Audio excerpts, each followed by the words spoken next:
ഇപ്പം ഈ അടുത്ത കാലത്തായിട്ട് മരണങ്ങൾ ഒരുപാട് ഹൃദയാഘാതങ്ങൾ പ്രത്യേകിച്ച് യുവാക്കളിൽ ഇങ്ങനെ കൂടിക്കൂടി വരികയാണ്.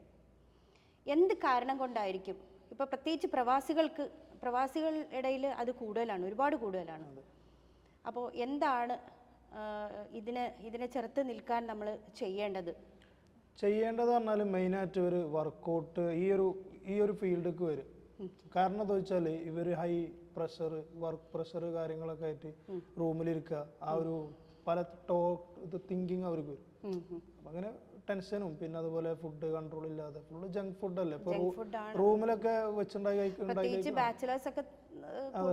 റൂമിലൊക്കെ ഉണ്ടാക്കി കഴിക്കല് കുറവാണ്. മെയിനായിട്ട് ഫുഡ് തന്നെയാണ് ഇതിനൊക്കെ. ഇത് കൊളസ്ട്രോള് കാര്യങ്ങളൊക്കെ കൂടുമ്പോൾ തന്നെയാണ് ഈ ഒരു നമുക്ക് പല അസുഖങ്ങളും വന്ന് അറ്റാക്ക് ആണെന്നുണ്ടെങ്കിലും പെട്ടെന്നുള്ള മരണവും കാര്യമൊക്കെ സംഭവിക്കും.